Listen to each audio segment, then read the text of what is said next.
Welcome to our summer refreshment series. Our new season will be coming on in early July. But in the meantime, we have put together a series of short videos focused on portions of my new book, Helping Men Finish Well at Any Age.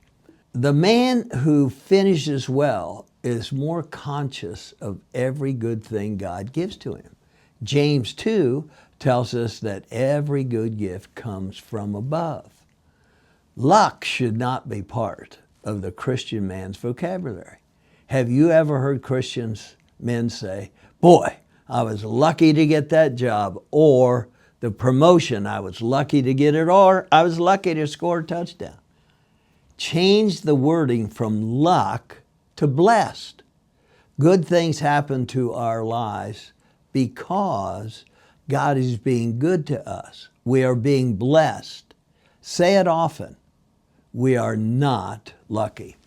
Also, the man who finishes well has a constant, continuing dependence upon God. It's a slippery road of life, and we need God's help. I remember being in Colorado during an ice storm when my car actually went over a 30-foot embankment in an ice storm in the center of a 4-lane highway.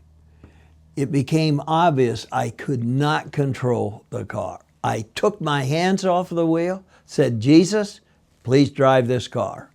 So as we slid backwards down a 30-foot high bank of grass and ice, I asked Jesus to protect us. Going down backward, the back of the car hit the embankment below. And of course, the car itself just stopped immediately, obviously, but it stopped the engine too. So I got Wanda out of the car immediately.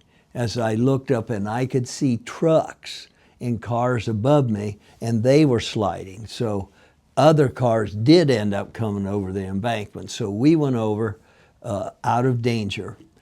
So as we walked to a place of safety, we just watched how many cars were in trouble.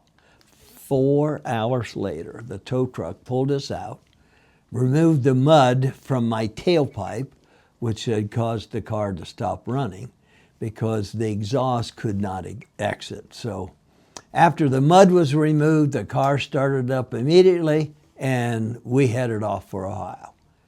To finish well, you have to have a continuing dependence on God every day, every hour of that day. Be aware of your dependence on God to finish well. Also, I think the man of God who finishes well makes prayer a priority in his life. Prayer shows you believe in the sovereignty of God.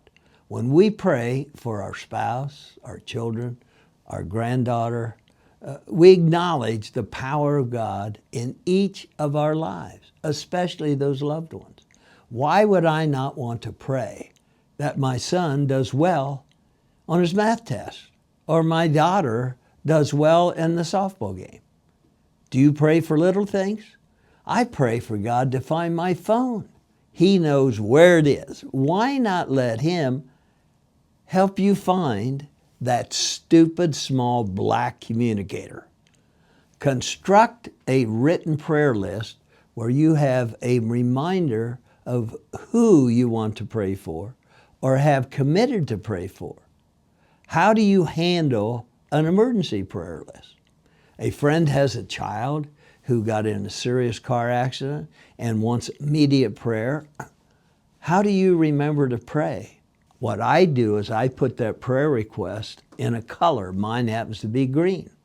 So when I look on my calendar every day, I see this green prayer request. I can tell that individual or my friend that I prayed for you every day. Remember this: a dull pencil is sharper than the sharpest memory. Make a prayer request each day, coveting for your spouse, your children, your missionaries, the finances, your church involvement, and those things God has entrusted you. Write them down. Until next time, make it a great day. You deserve it. God bless you.